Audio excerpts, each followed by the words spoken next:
भाषा ही चैनीची गोष्ट नाही आहे. भाषा ही गरज आहे, माणसाची गरज आहे ना, माणसाच्या जगण्याची गरज आहे. जर तिला त्या गरजा पूर्ण करता आल्या नाहीत तर ती मागे पडते आणि ती भाषा बोलणारे लोक दुसऱ्या भाषेचा आश्रय घेतात. त्यामुळं तिनं त्या समाजाच्या गरजा पूर्ण केल्या पाहिजेत तर ती टिकेल. नुसत्या अभिमानानं भावनात्मक मुद्दा करून ती टिकणार नाही. पण मराठी भाषा मुंबईमधली मरते आहे. त्याचं कारण तिथं भांडवल कोणाचं आलेलं आहे, ते भांडवल ती भाषा घेऊन आलेली आहे, त्याची कल्चर घेऊन आलेलं आहे. त्याच्या विरुद्ध लढायचं नाही, त्याच्याबरोबर सेटलमेंट करायची आणि मराठीत अभिमान करायचा आणि मराठी वाढली पाहिजे. आणि कधी लढा कुणाबरोबर करायचा तर कानडी असतील, बाई असतील, इकडचे तिकडचे असतील, त्यांच्याबरोबर त्यांना मारायचं. मराठीवर अतिक्रमण झालेलं आहे, हो झालेलं आहे. अ आ इ ई उ ऊ ए ऐ आणि सगळी ही जी बाराखडी आहे हे अत्यंत प्रगत असं ध्वनीचं केंद्र आहे. आणि त्याच्यामुळे ते जर पक्क असेल तुमचं तर जगातली कुठचीही भाषा तुम्ही फार लवकर आत्मसात करू शकता. हा कॉन्फिडन्स, आता हा आत्मविश्वास मराठी भाषिकांना देण्याची गरज आहे. हे जे आपल्याला सतत वाटत राहतं ना की आपण प्रमाण भाषेत बोलत नाहीये किंवा आपले हे सगळं, तर कारण माझ्या मोबाईलवर त्या QWERTYमध्ये काय इंडिक कीबोर्ड वापरून जेवढं मराठी मला जमतं तेवढंच मी करतो. तर मला वाटतं की हे बाय कंपल्शन, म्हणजे का तो मोबाईल त्या एका देशात बनला असेल, त्याच्यात फार फार तर एक आत्ता जी काही नवीन टेक्नॉलॉजी आपण आपल्या भाषेत आणण्यासाठीचा, तर ह्या मर्यादा पण आहेत आपल्याला. पण मी मराठी आहे हे सांगायचीच आपल्याला भीती वाटते.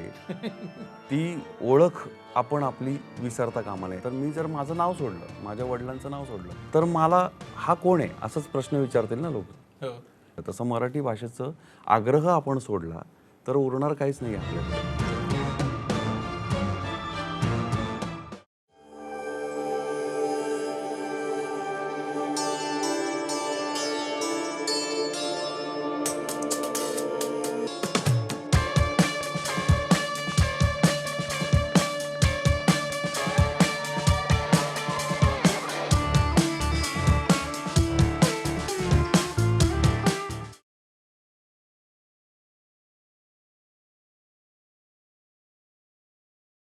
हॅलो नमस्कार, मी ओमकार जाधव आणि मी शार्दूल कदम. अमुक तमुक आणि पुन्हा गाडगिळ अँड सन्स प्रस्तुत कळीचा मुद्दा या आपल्या पहिल्या राऊंड टेबलमध्ये सगळ्यांचं स्वागत करतो. खरं तर आपल्या आजूबाजूला बऱ्याच गोष्टी सुरू असतात. आपण सतत इतर वेगवेगळ्या चर्चा ऐकत असतो आणि बऱ्याचदा त्या कुठल्याही गोष्टीबद्दल आपली मतं आपल्याला ठरवता येत नाहीत, कारण इतक्या चर्चा सुरू असतात, त्यातनं आपली मतं आपल्याला तयार करता येत नाही. आणि टी व्हीवर किंवा इतर समाज माध्यमांवर ज्या चर्चा सुरू असतात त्यातनं फक्त आरडाओरडा आणि किंचाळ्या आणि या सगळ्या गोष्टी सुरू असतात. तर आपल्याला ह्या सगळा संवाद जो घडतो ना त्याच्यावरचाच विश्वास कमी होत जातो.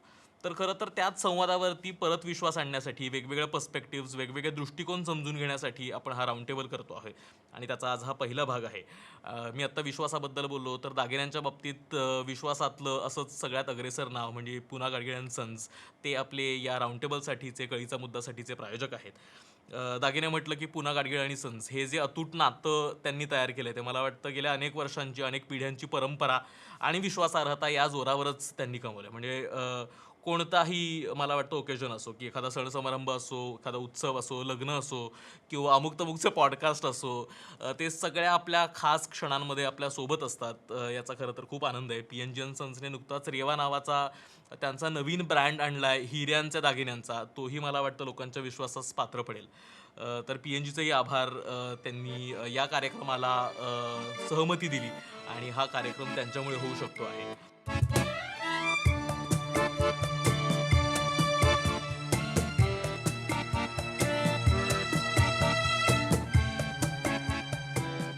कार्यक्रमाला सुरुवात करायला हरकत नाही. आजचा विषयही तितकाच सुंदर आहे.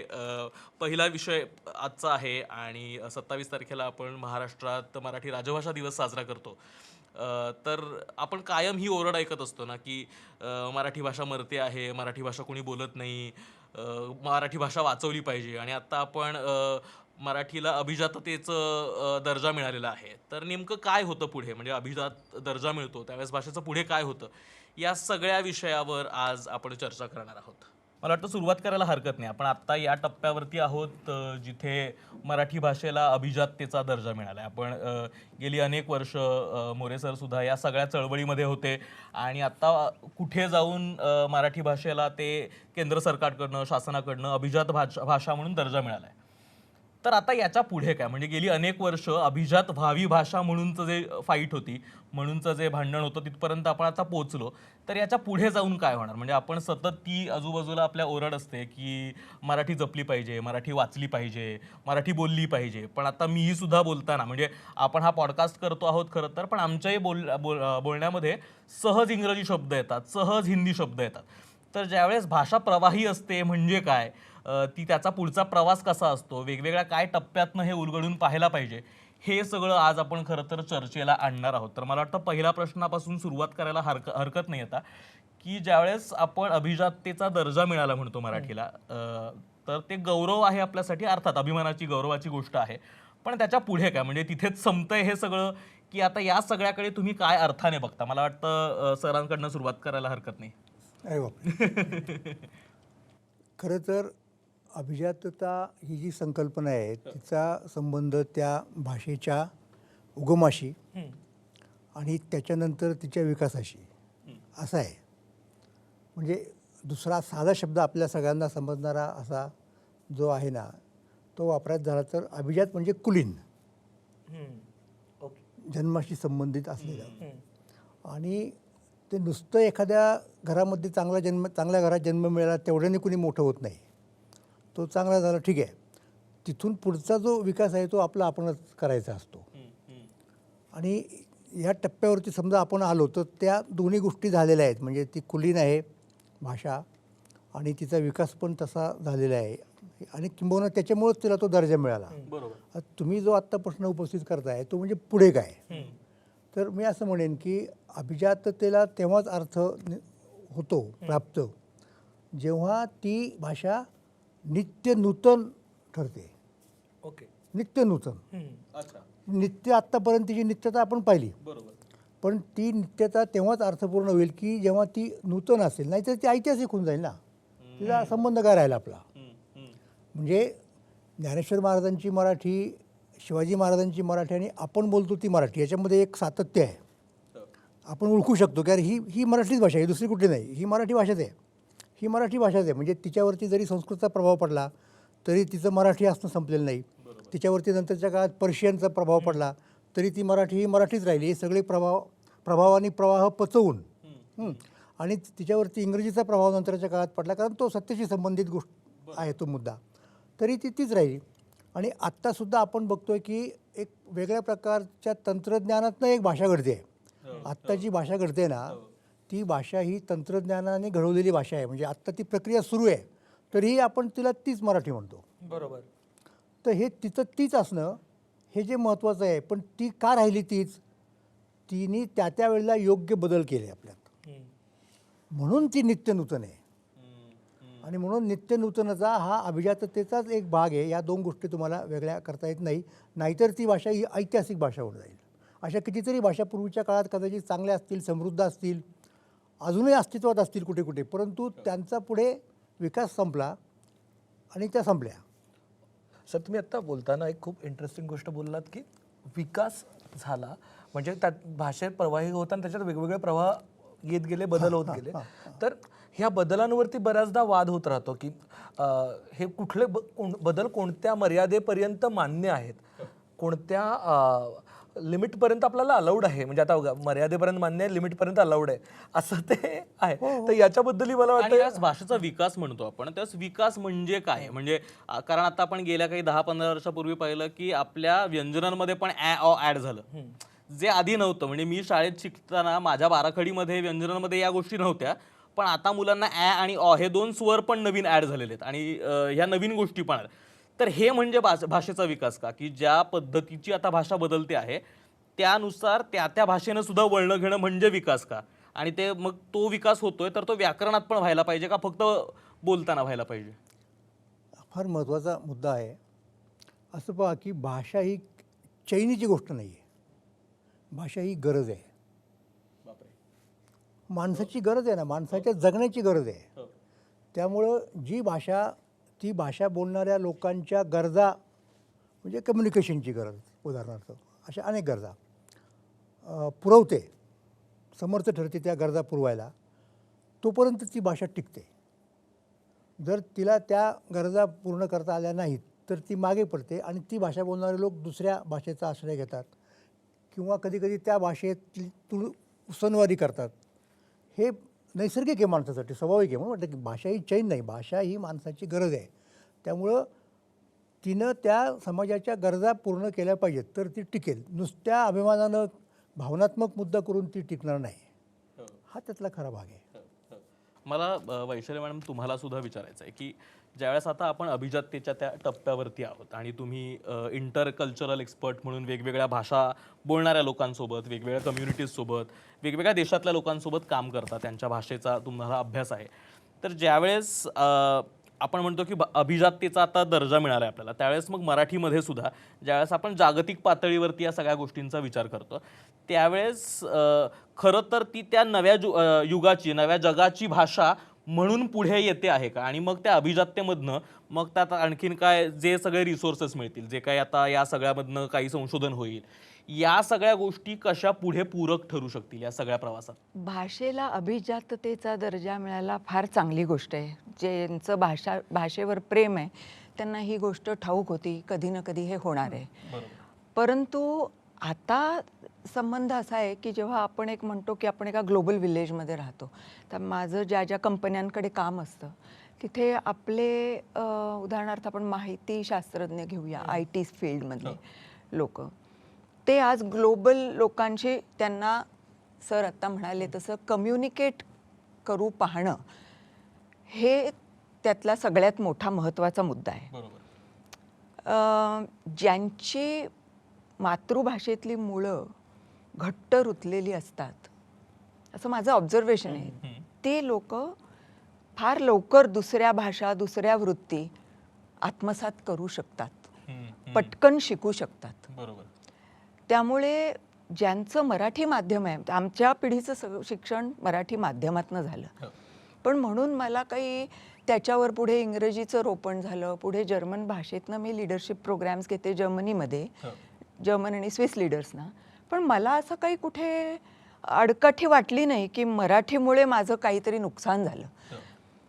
त्याच्यामुळे आता इथून पुढे कुठे, तर एक गोष्ट मला फार प्रकर्षाने जाणवते, मी जेव्हा आपल्या मराठी IT एक्सपर्ट्सकडे बघते तेव्हा आपण एका विचित्र अहंगंडात आणि न्यूनगंडात सापडलेलो आहोत. म्हणजे एक अहंगंड असा आहे की माझी जुनी संस्कृती, भाषा, अभिजातता, फाईन. पण त्याच्याचबरोबर एक न्यूनगंड असाही आहे कारण त्यांना माहिती आहे की ग्लोबल विलेजमध्ये ज्या पद्धतीची इंग्रजी बोलली जाते ती काही आपण शिकलो नाही शाळेमध्ये. आपल्याला काही कोणी ब्रिटिश माणसाने इंग्रजी शिकवली नाही. आपल्या प्राक्तनात जी इंग्रजीची शिक्षिका होती त्यानुसार तुमच्या इंग्रजीवर तुमचे संस्कार झाले, तुम्ही त्यानुसार तिथे पुढे गेलात किंवा नाही गेलात. तेव्हा मला दोन गोष्टी इथे म्हणाव्याशा वाटतात की एक आहे की त्याचा व्यावहारिक उपयोग काय, तो आपल्या मराठी भाषिकांना कुठेतरी माहिती नाही आहे असा माझा अनुभव आहे. आता उदाहरणार्थ आपण आत्ताच तुम्ही म्हणालात की बाराखडीमध्ये नवीन काहीतरी झालेले आहेत चेंजेस, तर आ इ ई उ ऊ ए ऐ आणि तसंच क का की की को कौ सगळी ही जी बाराखडी आहे हे अत्यंत प्रगत असं ध्वनी चं केंद्र आहे. आणि त्याच्यामुळे ते जर पक्कं असेल तुमचं तर जगातली कुठचीही भाषा तुम्ही फार लवकर आत्मसात करू शकता. हा कॉन्फिडन्स, आता हा आत्मविश्वास मराठी भाषिकांना देण्याची गरज आहे. तर त्याचं मी एक उदाहरण सांगू इच्छिते. मी जिथे जिथे ज्या प्रदेशात जाते जगातल्या, तर तिथे जनरली आपल्याला hotel to taxi, taxi to the venue असा सगळा प्रवास असतो. आणि मग तिथे जे आपल्याला मदत करणारे असतात हे फॅसिलिटेशन प्रोग्राम करताना त्यांच्याशी बोलता येणं, तेव्हा एक मोजकी 5-10 वाक्य लागतात आपल्याला. ती त्याच्यापासून सुटका नाही. ती मी देवनागरीमध्ये लिहून घेते आणि देवनागरीमधनं ती जर मी उच्चारून दाखवली तर त्याच्यासाठी 3-4 वेळा त्यांच्याशी कटकट करावी लागते, नाही परत सांगा. आणि मग नंतर मी जे ती वाक्य जेव्हा टॅक्सीशी, हॉटेल लॉबी, कोणाशी असं बोलते तेव्हा ते म्हणतात, हां तुम्ही आमची भाषा शिकलात का? म्हटलं नाही, ही माझ्या देवनागरीची देण आहे. तेव्हा असे जे आपल्या भाषेतले हे खजिने आहेत, ती जी लवचिकता आहे आपल्या देवनागरीमध्ये ती, पण आता भाषा म्हणजे फक्त भाषा नसते, ती एक वृत्ती पण असते. झालंय काय की IT मध्ये एक तऱ्हेचं तू म्हणण्याचं कल्चर एक अमेरिकेमुळे येऊ पाहते. मग होतं काय की एक तर व्हर्च्युअल कम्युनिकेशन असतं, पुढच्या माणसाचं वय काय, आपण कोण, ते कोण, ह्याचा मुलाहिजा न ठेवता प्रत्येकजण hey guys do you have time now, hey guys sorry I missed your call. तू कोणाशी बोलतोयस बाबा, ते लक्षात ठेवण्याची गरज. म्हणजे तू, तुम्ही, आपण ह्याच्यामध्ये एक वृत्तीचं शिक्षण असतं भाषेबरोबरच. त्या वृत्तीचं शिक्षण आपल्याकडे पहिल्यापासून दिलं जात नाही, त्यामुळे आपण इंग्रजीसुद्धा अशी वेड्यासारखी नको तिथे वापरतो आणि मग त्याचा हा असा खूप भ्रष्ट वापर होतो. परवा मला एका कोणीतरी असं आमंत्रण केलं, चांगलं डोहाळे जेवणाचं आमंत्रण होतं आणि त्यावेळेला ती मुलगी चटकन माझ्याशी बोलून गेली, नाही काकू तसं हेडकाउंट बघितला ना तर फार मोठा हेडकाउंट आहे माझ्या ह्या कार्यालयात. मी म्हटलं बाळा, हेडकाउंट ह्या शब्दाच्या मागे जाऊन कधी पाहिलेस का तू? म्हणजे मी जिथे वृत्ती म्हणते तिथे हा सगळा भाषेशी संबंध येतो की हेडकाउंट हा शब्द रोमन भाषेमधनं आला आणि त्याचा त्यावेळेला रोमन साम्राज्यामध्ये जे म्हणजे अतिशय म्हणजे समाजातला सगळ्यात छळ झालेला वर्ग, गुलाम वर्ग, अशा लोकांना वापरण्यासाठी हेडकाउंट हा शब्द वापरत असे. आता तोच शब्द जर तसाच्या तसा IT मध्ये आला तर तू जेव्हा वापर करत आहे त्या भाषेचा, तर ती वापर करण्यातला जो एक फिनेस आहे तो आपण मराठी भाषिकांनी फार मोठ्या प्रमाणात स्वतःमध्ये म्हणजे त्याचं स्वतःमध्ये एक तर ह्याचं संवर्धन करण्याची जरूर आहे असं मला वाटतं. मला हेच विचारायचं होतं की तुम्ही जेव्हा मीडियामध्ये काम करता तेव्हा जसं मगाशी म्हणाला की हे आपण दुसऱ्या भाषेतनं थोडेसे शब्द वापरतो किंवा त्याचा कॉन्टेक्स्ट न समजून घेता, पण अगेन त्या कॉन्टेक्स्ट न समजून घेता शब्द वापरणं आणि त्याच वेळेला कम्युनिकेट न करता येणं, म्हणजे जर मगाशी सर म्हणाले की काही भाषेचं काम आहे ते कम्युनिकेट करणं, आणि जर ते कम्युनिकेट नाही करता आलं तर भाषा मरते. हे तुम्ही तारतम्य कसं सांभाळायचं, हा बॅलन्स कसा सांभाळायचा आणि हे सांभाळताना काय अडथळे येतात?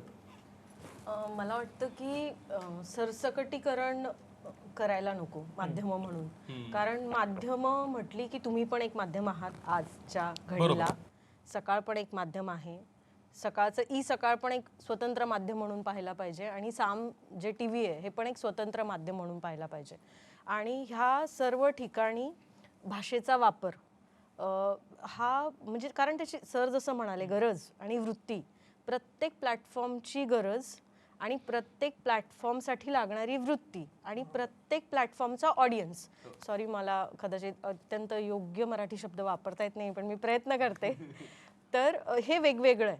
आणि त्यामुळे जेव्हा आम्ही पडद्यामागनं त्याच्यावर काम करत असतो तर जसं तुम्ही म्हणालात की तो शब्द कशासाठी आपण म्हणजे त्याचा नेमका उगम काय, त्याचा अर्थ काय, आणि आता प्रचलित याच्यानुसार तुम्ही तो कुठे वापरून मोकळे झालात, तर कुठेतरी मला वाटतं की माध्यमांमध्ये काम करताना ह्या प्रत्येक माध्यमाची गरज, ह्या प्रत्येक माध्यमाच्या प्रेक्षकाची, वाचकाची वृत्ती आणि त्यांची आमच्याकडनं असलेली अपेक्षा माध्यम म्हणून ही प्रचंड वेगळी आहे. आणि मला नाही वाटत की म्हणजे मगाशीच आपण बोलत होतो की TV ला किती घाई असते प्रत्येक गोष्टीची, किंवा डिजिटलमध्ये पण जी मेनस्ट्रीम नसलेली तुमच्यासारखी काही माध्यमं आहेत आणि फक्त न्यूजमध्ये काम करणारी डिजिटल माध्यमं आहेत, तर यांची पण गरज प्रचंड वेगळी आहे. तर मला आता हे सगळं ऐकताना असा प्रश्न पडलाय रादर की हा सगळा विचार आम्ही पडद्यामागची लोक करतोय का? कारण खूप वेळा म्हणजे आम्ही प्रिंटमध्ये आमच्या एका ट्रेनिंगमध्ये आलेलं उदाहरण सांगते की प्रिसाइजली सांगितलं होतं की हे डिजिटलचं ते क्लिक बेट म्हणतो ना आपण, तसं तुम्ही प्रिंटला करायला जाऊ नका. वाचक जो पेपर वाचणारा वाचक आहे त्याची वाचनाची एक सवय, तो पान 1 पासून शेवटच्या पानापर्यंत, किंवा त्याला माहिती आहे की सेंटरला संपादकीय अग्रलेख असणार आहे, शेवटच्या पानावर क्रीडा असणार आहे, त्यामुळे त्याची गरज पूर्ण वेगळी आहे. त्याला तुम्ही असं भडक एखादं शीर्षक पानामध्ये देऊन त्याचं लक्ष वेधून घेण्याचा प्रयत्न करू नका. ती तुमच्या माध्यमाची गरज नाही आहे.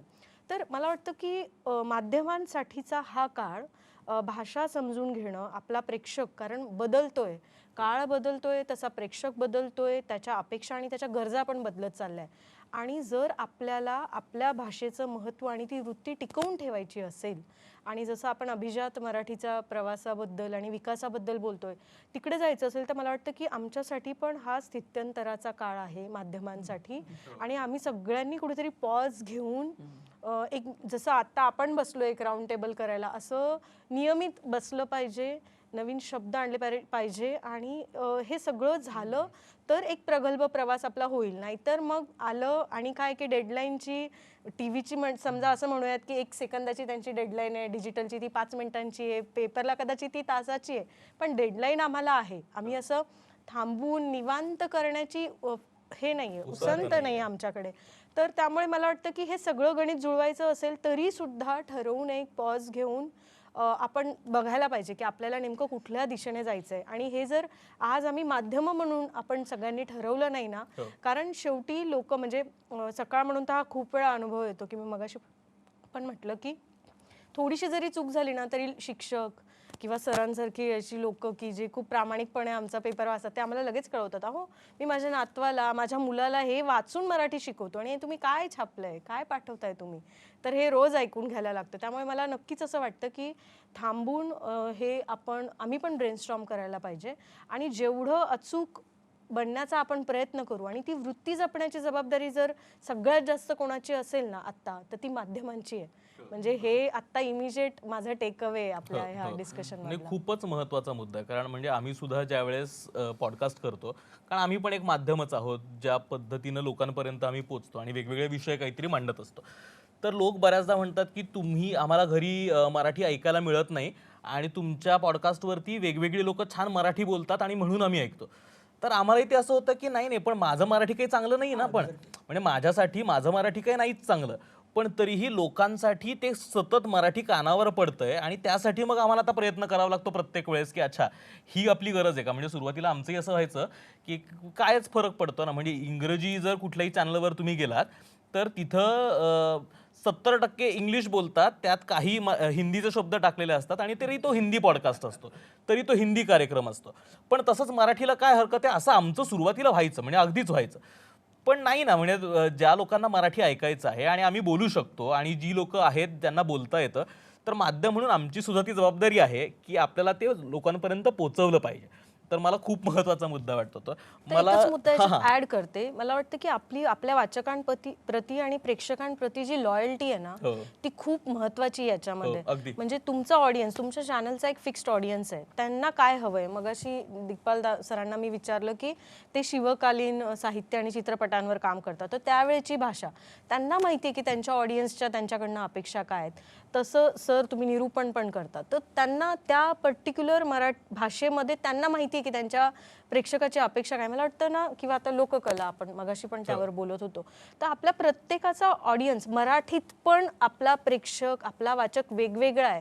तर मला वाटतं की आपण जेवढा त्याला न्याय द्यायचा प्रयत्न करू ना, तेवढं आपल्या विकासातले अडथळे पण, आपल्याला भाषेच्या विकासातले अडथळे कमी करता येतील. मला संभाजी सरांकडे यायचं. म्हणजे आता आपण लोककलेचा उल्लेख केला, आपण परत ज्यावेळेस मराठीबद्दल बोलतो, म्हणजे आता आम्ही आमच्या पॉडकास्टवरती त्याच्याबद्दल बोललोय की कसा बोलीभाषा असेल, इतर लोककला असेल, त्याच्याबद्दलचं गेल्या काही 5-7 वर्षातनं एक चळवळीसारखं आता ते उभं राहिलंय. आणि मग आता लोक बोलायला लागलेत. लोक आता म्हणतात की मी वराडीतच बोलणार आणि ते मराठीच आहे आणि तू समजून घे. म्हणजे त्यात काय इथले शब्द तिथले शब्द वेगळे असेल, मी गुडघ्याला टोंगळा म्हणत असेल आणि तू गुडघा म्हणत असशील, पण ती मराठीच आहे, ती मराठीची वेगवेगळी रूपच आहेत. तर आता ते परत ते सुरू व्हायला लागले. संभाजी सर, तुम्हाला असं वाटतं का की भाषा समृद्ध होण्यामध्ये लोककला असेल, वेगवेगळ्या डायलेक्ट्स असतील, बोलीभाषा असेल, त्यांचा एक खूप मोठा महत्त्वाचा भाग असतो. तो गेल्या काही वर्षात ना आपण तसा दुर्लक्षित राहिला किंवा आपण त्याला त्या काय म्हणूयात मानानं त्याच्याकडे पाहिलं नाही. म्हणून आत्ता आपण जिथं अडकलोय ना, तो कदाचित प्रसंग येतोय. म्हणजे आता बऱ्याचदा होतं असं, की मला मराठीतले बरेचसे पर्यायी शब्द माहीतच नाहीत आणि मला साधा सोप्पा कुबडी म्हणून मी इंग्रजीकडे वळतो. आणि खरं तर मी सगळ्या बोलीभाषांचा अभ्यास केला तर मला 400 शब्द मिळतील कदाचित. तर मला त्या कुबड्या घ्याव्या लागतात इंग्रजीच्या सहज मिळणाऱ्या, कारण मला माझ्याच बोलीभाषांमधले वेगवेगळे शब्द माहीत नाही आहेत. आणि मग मला असं वाटतं की ते एक्झिस्टच करत नाही, ते अस्तित्वातच नाही आहेत. तर काय वाटतं सर तुम्हाला या सगळ्याबद्दल? खरं तर अतिशय महत्त्वाचा प्रश्न आहे. याच्या खोलात जर गेलो आपण तर भाषा जेवढी जुनी आहे, तर माझं असंही मत आहे की जेवढ्या लोककला जुन्या आहेत हो. तर ते दोन्हींचा खूप जवळचा संबंध आहे बरोबर. आणि ते पाय आहेत. हम्म. हे पाय आहे आपलं. हो. साधारणपणे अभिजात दर्जा मिळण्यासाठी जेवढं काही जुनं लागतं, आपण कुलीन असा शब्द वापरला त्यांनी, जेवढे आपली पुरातन भाषा आहे तर आपल्याला 2-1 हजार वर्षाच्या आपण आहोत. आणि नेमक्या लोककलांचा पण उगम जो आहे मराठीतल्या, म्हणजे गोंधळ नावाचा जो प्रकार आहे, त्याचा साधारणपणे 2000 वर्षापूर्वी ते सगळ्या ज्या मातृभक्तीच्या ज्या लोककला आहेत, काळूबाई किंवा अंबाबाई किंवा सगळ्या भवानी, आता नंतर ज्या सगळ्या देव्यांचे जे भगत आहेत, तर तिथं मराठीचा उगम आहे. आणि भाषेच्या उगमाशी स्त्रियांचा खूप मोठा संबंध आहे. म्हणजे जसं शेतीच्या उगमाशी स्त्रियांचा संबंध आहे, तसा भाषेला समृद्ध करण्यात स्त्रिया खूप आहेत.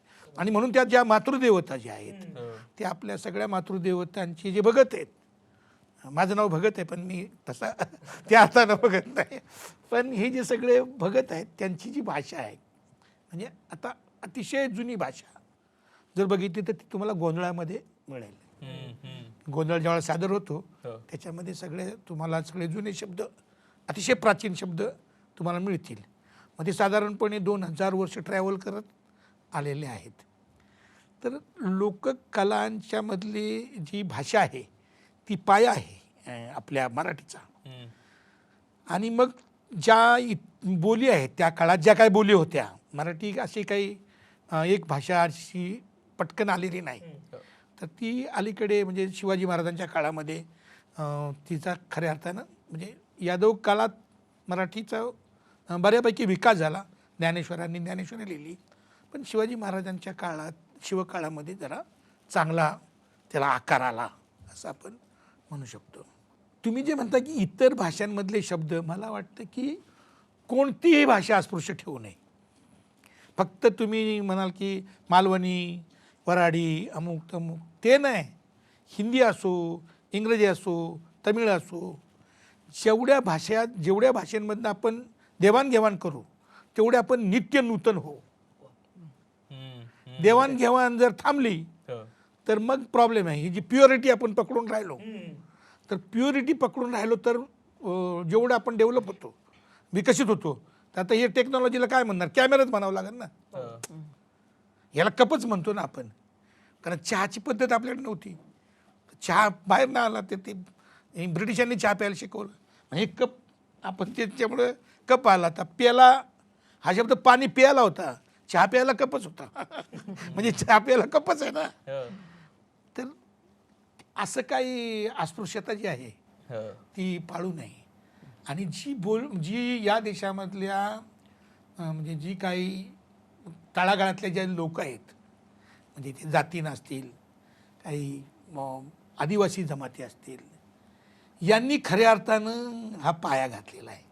आणि त्यांची भाषा ज्यावेळेला आपण म्हणतो अशुद्ध आहे किंवा त्यांच्या भाषेला आपण कधी कधी असं बघतो की तर हा मोठा दोष आहे आपल्यामध्ये. म्हणजे आदिवासी भाषांमध्ये जी समृद्धपणा आहे, म्हणजे वारली असेल किंवा गोंडी भाषा असेल, आता ती आपल्याला माहीत नाही. पण ज्यावेळेला मी अनेक वेळा जातो तर त्याच्यामध्ये माझ्या एक लक्षात आलेलं आहे की फार निसर्गाच्या जवळ असल्यामुळे ते अधिक समृद्ध आहेत. आणि मग ती डेव्हलपमेंट झाली तर मूळ भाषेची डेव्हलपमेंट कशी होते. म्हणजे मराठीचं आता तुम्ही म्हणता की घ्यावं की नाही घ्यावं, आपण स्थगित झालो आहोत, अभिजात झालो आहोत, पण एका अर्थानं स्थगित पण झालो आहोत. स्थगित यामुळे झालो आहोत की आपण एक्सपांड नाही होत ना. तर एक्सपांड का होत नाही आपण? कारण असेच हवेत नाही एक्सपांड होऊ शकत. बरोबर. भांडवल लागतं. तुमच्या खिशामध्ये जो पैसा येतो, एक पण पैसा येतो, तो एकटा येत नाही. तो त्याची संस्कृती घेऊन येतो. त्याची संपूर्ण त्या पैसा एकटा येतच नाही, त्याची संस्कृती आणि भाषा घेऊन येतो. बरोबर. आज तुम्ही बघाल की ते IT चे जी माणसं आहेत ती त्या एकाच भाषेत बोलत आहेत. कारण त्या IT च्या पाठीमागे जे भांडवल आहे ते कुणाचं आहे, त्याच्यावरनं ती भाषा इथं आलेली आहे आणि ती आपण शिकतो आहोत. आता इंग्रजीच्या बाबतीत सगळ्या मराठी शाळा बंद पडत आहेत. मराठी शाळा बंद पडत आहेत मोठ्या प्रमाणामध्ये आणि इंग्रजी शाळा येत आहेत. तर ते काय येत आहेत? कारण ते जे भांडवल आलेलं आहे इथं, ज्या मल्टीनॅशनल कंपन्यांनी या देशामध्ये भांडवल आणलेले, ते एकटे नाही आलेले, ते त्यांची भाषा घेऊन आलेली आहेत. आणि ती भाषा घेऊन आले आणि ती भाषा आपल्याला स्वीकारायला लागते. आणि मराठीकडे भांडवल नाही. बघा, शिवकाळानंतर आपण बघतो मराठी कुठं कुठं गेली. उत्तर भारतात गेली, तंजावरपर्यंत गेली ना. कारण मराठी गेले तिथपर्यंत, व्यापार होता. खाली साऊथपर्यंत आपलं शिवाजीचं राज्य होतं. उत्तरेकडे अगदी माधवजी शिंदेच्या पासून आपण बघतो तर मराठी लोक तुम्हाला तिकडेही भेटतात. आता स्थगित आहेत पण आहे.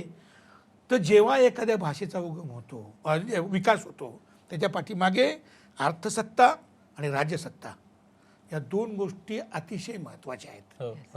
आता बोलीभाषा ज्या आहेत, जसं की विदर्भातली भाषा आहे, विदर्भातली भाषा तिला आपण टोंगळा म्हणलं की आपण त्याच्याकडे बघतो. विदर्भाच्या बाबतीमध्ये आपल्या डोक्यात आहे की वैदर्भीयन भाषा म्हणजे, आणि इकडची भाषा पश्चिम महाराष्ट्राची दादागिरी चालते. म्हणजे सिनेमा सगळे पश्चिम महाराष्ट्रात नाही येणार, मग ते पाटील आणि त्यांचं ते सगळं बोलणं ते सगळं, मग तीच मराठी. तर ती म्हणजे काहीतरी ग्रेट, किंवा ती म्हणजे ग्रामीण, खरी ग्रामीण. अरे खरी ग्रामीण ती नाही ना, नुसती पश्चिम महाराष्ट्राची नाही ना. ती अहिराणी पण आहे, ती मालवणी पण आहे, ती वराडलती पण आहे. पण त्याच्यामध्ये सिनेमे आले नाहीत कारण सत्ता जी आहे ती पश्चिम महाराष्ट्राकडे होती. बापरे. आणि त्याच्यामुळे सत्ता पश्चिम महाराष्ट्रातली असल्यामुळे पश्चिम महाराष्ट्रातली ग्रामीण भाषा सिनेमामध्ये आली. आणि त्यातनं मग हे जे मालवणी म्हणा, आता मालवणी एक नाटक आलं ते किती फेमस झालं है ना. आता ते मालवणी एकच आलं, मच्छिंद्र कांबळेचं, पण ते किती फेमस झालं कारण हे ते त्यांनी निस्ता शिरकाव केला. किती सुंदर भाषा आहे ती. अजून अहिराणीमधले नाटकं नाहीत ना. अहिराणीचं नाटक इथं मराठीच्या इकडे शिवाजी मंदिरला आमच्याकडे लागत नाही. का आलंय की नाही नाटक माहीत नाही. एवढ्या ट्राईब्स आहेत. आता ते जे बंजारा, ती भाषा किती सुंदर आहे. त्याचा सिनेमा किंवा त्याचं नाटक काहीच नाही. आणि ते आपण मराठी माणसं आहेत ती म्हणजे आहेत ना प्रचंड मोठ्या प्रमाणामध्ये. मराठी प्रगल्भ नामदेव ढसाळांची एक कविता त्यांनी म्हटलं की मला या रांडाव मराठीला 125 नव्हताना बघायचं आहे. नामदेवने एक रमाईची कविता त्याच्यात शेवटी बोलतं की मला या रांडाव मराठीला 125 नव्हताना बघायचे. तर ती कशी होणार आहे, तर ती देवाणघेवाण आणि याच्यातनं. त्यामुळे कुणालाही अस्पृश्य समजू नये, कुठल्या भाषेला अस्पृश्य समजू नये. आणि ते जे काय जसे आपल्याला अहमगंड ते म्हणाले, एक अहमगंड पण आहे आणि एक न्यूनगंड पण, तर त्यातनं बाहेर आलं पाहिजे.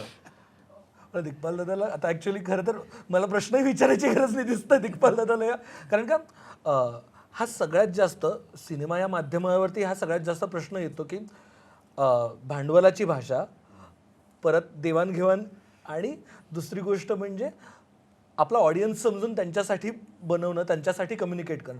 ह्या तिन्हीकडे तू कशा दृष्टिकोनातनं बघतोस? मुळामध्ये भांडवल तर कमी आहे हे तर ठरलेलं आहे.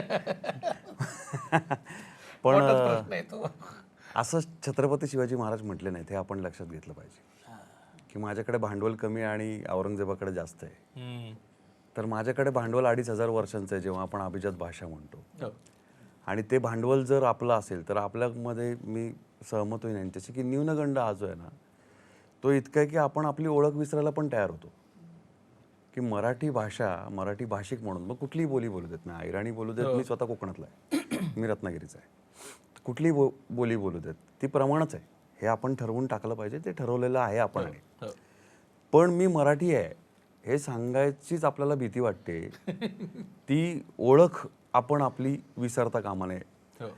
याचं कारण मला असं वाटतं की मराठी देवनागरी ही जी काही लिपी आहे ही इतकी नादात्मक आहे, जसं मॅडम म्हणले तसं, की आपण जे बोलतो तेच लिहितो, जे लिहितो तेच बोलतो. ते इतकं सोपं जातं.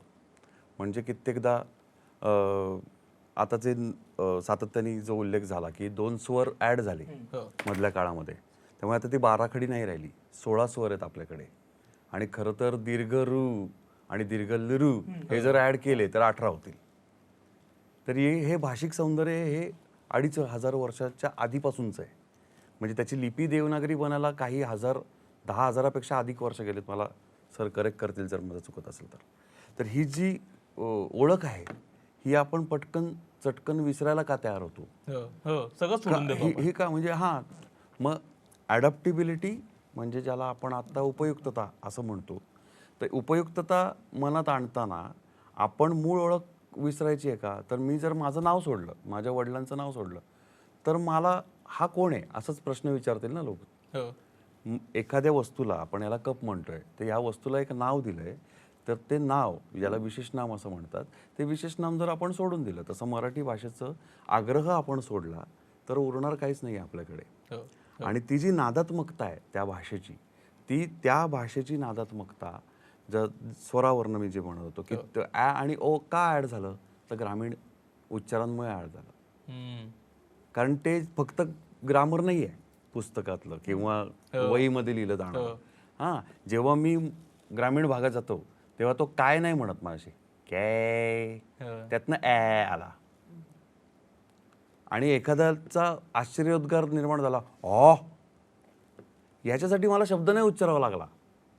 याच्यासाठी माझा त्या मराठीतला स्वरच काम करतो की अरे एवढं काहीतरी भयानक घडलंय की मला असं म्हणावं असं वाटलं.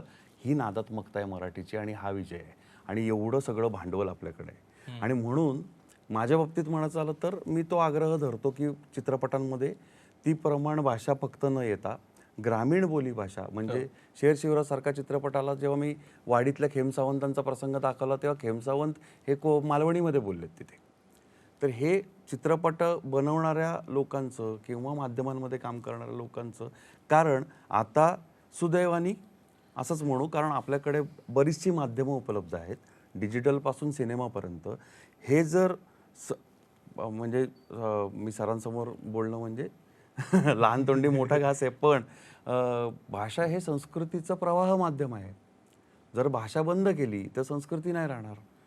तर त्यामुळे जर भाषा पोचवायची असेल तर कला, संस्कृती, सांस्कृतिक कार्यक्रम अशा प्रकारचे प्लॅटफॉर्म्स याच्यामध्ये भाषेचा सातत्याने विचारपूर्वक ठरवून आग्रहाने मराठी भाषेचाच वापर केला पाहिजे. आता प्लॅटफॉर्म म्हणण्याच्या ऐवजी आपण मंच म्हणायला सुरुवात करू. हे जर आपण केलं, माझे एक मित्र आहेत पुण्यातले, मी नावासकट सांगतो कारण ते उदाहरण मला फार महत्त्वाचं वाटतं. मंदार परळीकर नावाचे एक शाहीर आहेत. तर ते ठरवून तुमच्याशी बोलताना पूर्ण स्वच्छ मराठीत बोलतात. ते कधीही मोबाईल फोन, टेलिफोन हा शब्दच नाही वापरत. ते दूरभाष आला होता त्यांचा. आम्ही कधी कधी गंमतही करतो त्यांची. मग तुम्ही सामिष खाता का निरामिष असं ते म्हणतात, म्हणजे व्हेज का नॉनव्हेज. पण हे ऐकायला किती गोड वाटतंय आणि यातनं ओळखही टिकते. याची सवय जर आपण सगळ्यांनी लावी, माझ्यापासून सुरुवात करीन की मी माझ्यापासून सुरुवात करीन आणि माझी भाषा मी टिकवीन.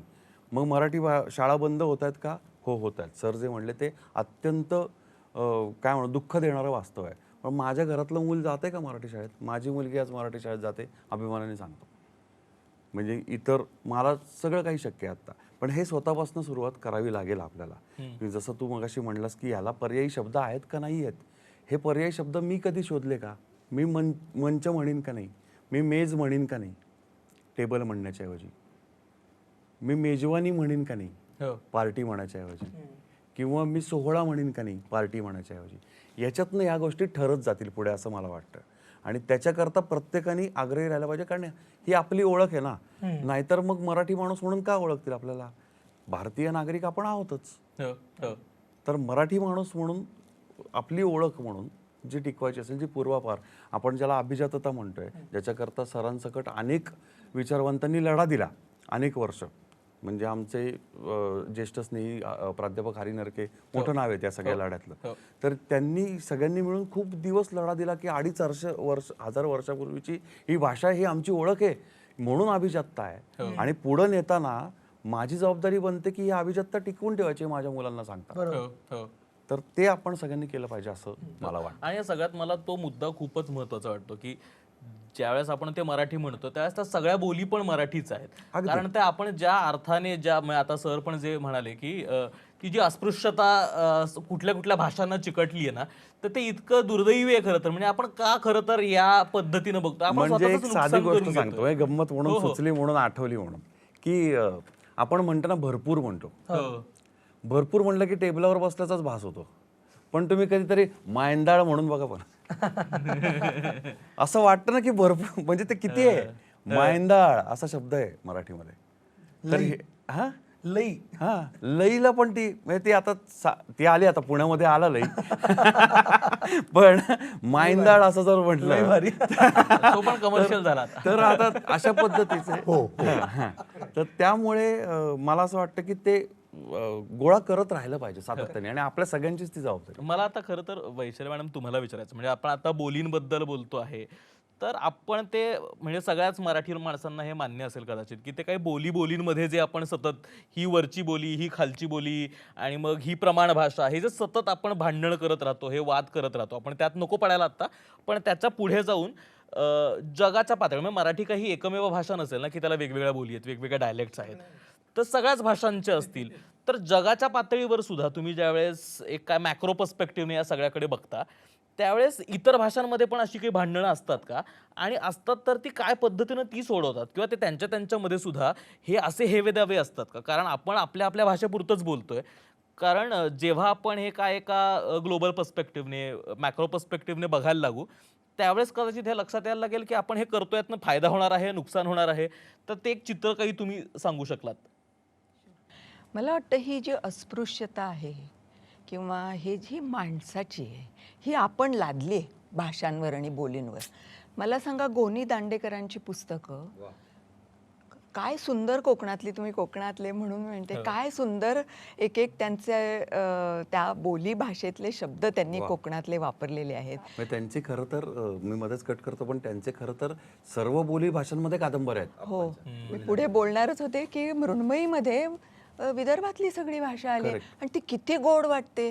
त्यांनी कुठे कथानकाला अडचण येते का, किंवा त्यांनी कुठे काही असं होतं का? पण काय झालंय ना, आपल्या मराठीच्या बाबतीत आम्ही सुदैवी होतो. आम्हाला आमचे शिक्षक, आई वडील रात्री झोपताना हे अतिशय नाट्यमयतेने वाचून दाखवत असत, ही पुस्तकं सगळी जी काही मराठीत येत असत ती. त्यामुळे मराठी म्हणजे माझी भाषा ही काही फक्त बोलण्याची नाही आहे, तर ती ऐकण्याची आहे, बोलण्याची आहे, विचार करण्याची आहे, लिहिण्याची आहे. ह्या ज्या सगळ्या, आणि मग ग्रामर म्हणजे व्याकरण ही एक घरावर छत असावं लागतं तसं एक सगळी संरचनेसाठी आहे ते.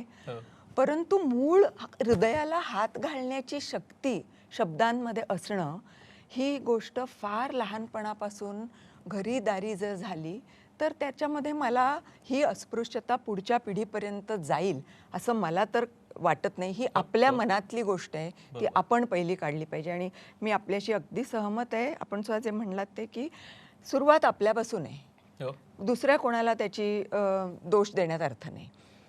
आणखीन एक मजा सांगते. स्वित्झर्लंड हा देश, तिथे माझं बऱ्यापैकी काम असतं आणि जर्मनीमध्ये काम असतं.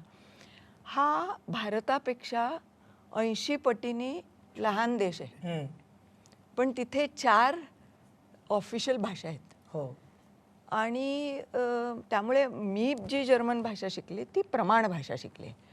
त्यामुळे तिथे गेल्यावरती मला पुष्कळ वेळ लागतो त्या लोकांचं बोलणं कळायला, कारण ते प्रचंड डायलेक्ट, म्हणजे ज्याला आपण आता बोलीभाषेचा विषय चाललाय तसं आहे. पण त्यासाठी मला ॲडजस्ट करावंच लागतं. मला 10 वेळा थांबून विचारावंच लागतं. हे जे आत्ता तुम्ही म्हणलात त्याचा अर्थ काय आणि मग मी माझं काम पुढे नेऊ शकते. तेव्हा आपण हा संकोच न बाळगता बोलीभाषेतला एखादा शब्द जर कळला नाही तो आपण विचारला पाहिजे की ह्याच्यात एक्झॅक्टली त्यातनं जो मृदगंध येतो ना, मातीचा वास आणि तिथल्या लोकांच्या संस्कृतीचा वास, तो अफाट सुंदर असतो. त्यामुळे स्वित्झर्लंडची गोष्ट मी सांगते, 4 भाषा आहेत, 4 प्रांतात त्या 4 भाषांचं हे आहे. आणि मग एका पदवीदान समारंभासाठी आमंत्रण आलं होतं, BA लेव्हलचा होता आणि तो नेहमीप्रमाणे पार पडला. तर मी म्हटलं आता ह्या लोकांना, ह्या सगळी मंडळी फक्त भाषा शिकत होती, त्यांना नोकऱ्या कशा मिळणार, एवढं म्हणजे त्यांची ॲडमिशन फुल आणि पुढे ते आता काय करणार. तर म्हणे नाही नाही, ते आता सगळे कामाला लागणार, 2 वर्षांनी पुन्हा मास्टर्स करायला येणार. तर म्हटलं एवढ्याशा देशात 4 छोट्या छोट्या भाषा, त्यांच्यामध्ये त्यांना नोकरी देण्याची क्षमता आहे, ती कशी काय. मग त्यांनी मला एक त्यांचा सिलेबस दाखवला आणि तो सिलेबस मी आज शक्य तितक्या सगळ्या लोकांना फॉरवर्ड करायचा प्रयत्न करते की भाषा व्यवहारात उपयोगात आणायला, नोकरीसाठी, त्याच्यासाठी रोजगार मिळायला त्याचा उपयोग झाला तर सगळेजण मराठी भाषेकडे पुन्हा एकदा वेगळ्या तऱ्हेने बघायला लागतील. म्हणून मी जरा भाषेवर प्रेम असल्यामुळे तो त्यांचा करिक्युलम बघितला. BA शिकताना त्यांना काय काय चॉईस होते. तर अनुवादशास्त्रापासून ते हे आता आपण जे म्हटलात की माध्यमामध्ये लिहिताना कुठलं माध्यम आहे, माझा टार्गेट ऑडियन्स कोण आहे, त्यानुसार मी जर एक बेसिक टेक्स्ट आहे त्याच्यामध्ये मी असे बदल करू शकते का, तर ती फ्लेक्झिबिलिटी शिकवण्याचा एक मॉड्यूल होता. आणि असे इंग्लिशचा कुठे तिथे संबंधच नव्हता. त्यांनी त्यांच्या भाषेत ही ज्ञानभाषा म्हणून विकसित केल्यामुळे स्वित्झर्लंडमध्ये तिथे कुठेच मला असं बरं हा फरक आहे का, तर आहे. जर्मनीमध्ये एक उदाहरण सांगते, जर का तुम्ही नैऋत्य टोकातला कुठे काम करायची तुम्हाला संधी असली तर तिथे जी बोली अत्यंत हेवी डायलेक्ट ज्याला म्हणतात, जी बोलीभाषा भल्या भल्यांना कळायला कठीण जाते. मी तर बाहेरनं आलेली आणि प्रमाण भाषा शिकलेली, तर तिथेही तोच प्रश्न येतो. नुसतं एवढंच नाही तर ह्या नैऋत्य भागामध्ये एखादी एक जर्मन कंपनी आहे समजा, त्यांचं एक शाखा इथे ह्या भागात आहे, दुसरी शाखा हाम्बुर्ग म्हणजे अगदी नॉर्थच्या जर्मनीच्या भागात आहे. तर ते माझी सगळीकडे अशी वरात करतात तो फॅसिलिटेशन प्रोग्राम. तर म्हटलं अरे सगळी टीम एका जागी नाही का आपण कुठे मध्यवर्ती ठिकाणी बोलवू शकत.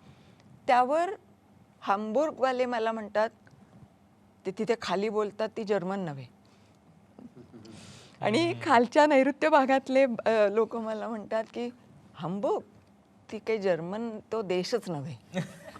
म्हणजे हा फरक आहे, हा मानवाच्या मनातला फरक आहे. पण शिक्षण जर घ्यायचं झालं तर तुम्हाला प्रमाण भाषेतच घ्यावं लागतं ह्या सर्व देशांमध्ये. आणि मग कामाच्या ठिकाणी जेव्हा जिथे जिथे बोलीभाषा ऐकू येते तेव्हा लोक एकमेकांबरोबर बरोबर ॲडजस्ट करून घेतात, कारण शेवटी काम पुढे न्यायचं असतं. त्याच्यामुळे हा फरक आधी आपण आपल्या मनातनं काढून टाकला पाहिजे असं मला वाटतं. मी थोडं एक आधी जे मुद्दे बोलले गेले त्याबद्दल मला खूप छान वाटलं की हे मुद्दे इथे आले. मुख्य म्हणजे माध्यमांकडे बघताना तो फारच परिशीलनाचा मुद्दा तुम्ही बोललात की ह्यावर असं राऊंड टेबल होऊन विचार व्हायला पाहिजे. त्यातच मी एक छोटी ॲडिशन करू इच्छिते की आज भूराजकारण हा विषय इतका महत्त्वाचा होत चालला आहे आपल्या सगळ्यांसाठी, तर त्याबाबत सुद्धा माध्यमांकडे ही साक्षरता असणं जरुरीचं आहे, जे लिहितात तिथे. त्यासाठी मी 2 दिवस गेले, खूप आपण जर वर्तमानपत्र वाचून दिवस सुरू होतो तर मथळे वाचत होते. तर त्याच्यामध्ये US जी एड आहे ती आपल्याला येत होती, $21 लाख वगैरे, आत्ता फिगर पण आली. त्याला मतदान निधी असं एका वर्तमानपत्राने नाव दिलेलं आहे. बाबांनो, हा निधी नाही आहे, दान नाही आहे, हे तुमच्यावरती अतिक्रमण आहे. हे दिसलं पाहिजे आधी लिहिणाऱ्याला, तर ते वाचणाऱ्याला दिसेल. महत्त्वाचा मुद्दा आहे फार. हे महत्त्वाचं आहे. तसंच दुसरा एक मथळा, ट्रम्प आणि मोदीजींची भेट झाल्यावरचा, अमेरिकेने भारताला घसघशीत मदत दिली. Stop it. मदत व्यापारी संस्कृती आहे ती. व्यापारासाठी त्यांनी आपल्याला कंपल्शन केलं आहे की तुम्ही हे एवढं आणि काय विकत घ्या, शस्त्रसामुग्री विकत घ्या. तेव्हा ह्यालात मदत असं म्हणणंच इतकं चुकीचं आहे. त्यामुळे होतं काय, हे सरसकटीकरण जे तुम्ही तसं मी एक दुसरा शब्द नेहमी वापरते, निर्धोकीकरण, की त्याच्यामुळे एक तऱ्हेचं अमेरिकेचं आपल्या मनात असलेलं जे उज्ज्वल अर्थचित्र आहे की फारच उज्ज्वल, तिथे सगळं जे सुख आहे ते तिथंच आहे फक्त, तर त्याच्यावर शिक्कामोर्तब होतं या अशा गोष्टीने आणि आपलं बुद्धूकरण होतं असे मथळे देऊन, असं माझं प्रामाणिक मत आहे. आपल्याकडे येतं, आपण पण फार महत्त्वाचे मुद्दे बोललेत. व्यापार हा किती महत्त्वाचा आहे, म्हणून अर्थसत्ता कशी जरुरीची आहे. चीनचं उदाहरण देते. 1000 कन्फ्युशियस इन्स्टिट्यूट्स 7 वर्षात उभ्या केल्या. दरवर्षीचा खर्च 10 मिलियन डॉलर्स पर इन्स्टिट्यूट पर इयर. बापरे. आणि ह्या कन्फ्युशियस इन्स्टिट्यूटमध्ये नाव बघा, हां, कन्फ्युशियस इन्स्टिट्यूट. सो तिथेच पहिला एक तऱ्हेचं तुमच्या मनात एक फार पॉझिटिव्ह चित्र उभं राहतं. आणि त्याच्यातनं खूप मोठ्या प्रमाणामध्ये चीनी भाषेतली चकचकीत आणि गुळगुळीत अशी पाठ्यपुस्तकं तिथे तयार, त्यांचे ट्रेनर्स येऊन त्या भाषा शिकवतात. त्याला अर्थात अर्थसत्ता आणि व्यापार आणि एवढं मोठं आर्थिक पाठबळ आहे. दरवर्षी जर्मनीच्या कुठल्या ना कुठल्या प्रॉव्हिन्समध्ये एक असा जर्मन भाषेचा उत्सव होतो. 10 कोटी रुपये, आपल्या रुपयाच्या भाषेत बोलायचं झालं तर पर उत्सवाचं बजेट असतं. तिथे काय केलं जातं तर जगभर जर्मन भाषा शिकवणारे प्रशिक्षक बोलवून त्यांची तिथल्या पब्लिशरबरोबर गाठ घालून देऊन ते करत असलेले नवीन नवीन प्रयोग सादरीकरणाची त्यांना ही दिली जाते. तेव्हा जी ही अर्थसत्ता आहे, ही जी आहे ती सगळी अशा पद्धतीने, म्हणजे फक्त आपल्या भाषेला अबला म्हणणं चूक, तिला नुसतं सबला करून उपयोग नाही, तर त्या सबलेनी सगळ्या भूगोलाच्या सीमा ओलांडून दुसऱ्या देशांमध्ये जाऊन स्वतःला प्रस्थापित करणं ही आजची काळाची गरज आहे. आणि त्यासाठी ही अर्थसत्ता, व्यापार सत्ता महत्त्वाची आहे. ती एकेकाळी आपल्याकडे होती. म्हणजे 11व्या शतकातलं एक ओल्ड जर्मन टेक्स्ट आहे, तर त्याच्यामध्ये ग्रोबान्यूस नावाच्या एका महाभागांनी ते आधुनिक जर्मनमध्ये थोडासा आणण्याचा 15व्या शतकात प्रयत्न केला. पण आजही त्याच्याकडे असं नुसतं बघितलं तरी आपल्याला कळतं त्याचा अर्थ काय. तर त्याच्यात राजपुत्राला मोठं करत असताना त्याला जे शिक्षण दिलं जातं की तू बसलं कसं पाहिजेस, उठलं कसं पाहिजेस, तुझी देहबोली कशी पाहिजे, तर स्वच्छतेचे नियम काय आहेत तुझ्या बाबतीत, हे सगळं शिकवण्याचा तो ग्रंथ आहे. तर त्या ग्रंथात 2 ओळी आहेत. हे पहा राजपुत्रा, त्या दूर देशी कुठेतरी दूर प्रदेशात एक भारत नावाचा देश आहे. तिथे सोनं, हिरे, मोती, माणकं इतक्या मोठ्या प्रमाणात मिळतात की तिथले लोक अंगाखांद्यावर, नाकात, कानात सगळीकडे मोती आणि हिरे घालून फिरतात. पण तू या गरीब देशात जन्माला आलाय, जर्मनी नावाच्या. तुझ्या नाकाखाली जर का काही घाण असेल तर त्याच्याकडे लोक मोती म्हणून बघणार नाहीयेत, म्हणून तू नाक तुझं स्वच्छ ठेव. म्हणजे त्या काळात भारताचा असा उल्लेख होता. म्हणजे आपल्याकडे कधीतरी ही व्यापार सत्ता होती. आणि ती आजचे कितीही IT चे क्षेत्र म्हणत असलं आमच्याकडे आता आम्ही खूप, तेव्हा मी त्यांना एकच प्रश्न विचारते, बाबांनो, असा एक IT प्रॉडक्ट मला सांगा की जो भारतात तयार झाला आणि तो आपण जगभर विकतो. आपण फक्त सर्व्हिस करतोय इथे लोकांची, फक्त सर्व्हिस करतोय. याच्या संदर्भात आहे ना, मी तुमच्या प्रश्नाच्या आधीच जरा थोडं इंटरव्ह्यू करतो. इंग्रजीमध्ये ज्याला टू प्ले सेकंड फिडल असं म्हणतात. आपल्याकडे सुद्धा संगीतामध्ये आहे ना, वाद्य वाजवणारे जे लोक असायचे की नाही, म्हणजे गाणारा मुख्य असतो आणि वाजवणारे जे तर साजिंदे म्हणतात, तर त्यांना दुय्यम ट्रीटमेंट दिली जायची. बरोबर. अगदी विवाह करताना सुद्धा गायक म्हणायचं की नाही ते साजिंदाचे पोरगे आहेत, आपण नाही. तसं आपण या सगळ्या मोठ्या वर्ल्ड मार्केटमध्ये साजिंदे आहोत. ही वस्तुस्थिती आपण पहिल्यांदा मान्य केली पाहिजे, तर आपली पुढची प्रगती होऊ शकते. आणि याचं साधं गमक आहे, म्हणजे मी फार एक कॉमन सेन्सचा मुद्दा आहे. मी अशी कसोटी सांगतो की ज्या दिवशी अमेरिकेसारख्या परदेशात जाणाऱ्या फ्लाईट्स भारतातनं दिवसा सुटतील तेव्हा आम्ही समजू की पॅरिटी आली. परफेक्ट. त्यांच्या नुसार आपल्याला वागावं लागतं ना. हो हे आपण दुय्यमच आहोत. आपण म्हणजे आता तुम्ही मगाशी मोबाईलचं उदाहरण सांगितलं, मला खूप बरं वाटलं की ते तुमचे मित्र जे आहेत ते भ्रमण वगैरे ते शब्द वापरतात. आता तो पुढचा मुद्दा आहे, म्हणजे ज्याचा व्यापार आणि प्रोडक्शन या दोन गोष्टींची संबंध आहे. कसं आहे माहिती का, की ते मोबाईल नावाची गोष्ट कुणी तयार केली? थोडी चिंता झाली. तंत्रज्ञाने कुठल्या तरी पाश्चात्य तंत्रज्ञाने, कुठला असं अमेरिकेतला असं इंग्लंडमधला असं वेअरसोएवर, तो काही मुद्दा नाही. तर तो जेव्हा ती वस्तू तयार करतो तेव्हा तो त्याच्या भाषेतलं नाव त्या वस्तूला देतो. करेक्ट. अशी एक कल्पना करा की आपलं तंत्रज्ञान, आपले वैज्ञानिक इतके पुढे गेले आहेत की समजा मोबाईल त्यांनी तयार केला असता आपण अगोदर, आणि त्याला आपल्या भाषेतलं नाव दिलं असतं, दिलंच असतं ना. म्हणजे भ्रमणध्वनी आपण आधी म्हटलो असतो, हो. म्हणजे नुसतं म्हणून नाही, त्या वस्तूसकट. हो तर ती आपली वस्तू इतर देशांमध्ये त्या नावासकट गेली असते. बरोबर. आपण काय करणार की ते तयार करणार वस्तू, त्यांचं नाव इकडे येणार आणि आपण फक्त त्याच्याऐवजी आपलं नाव कसं द्यायचं.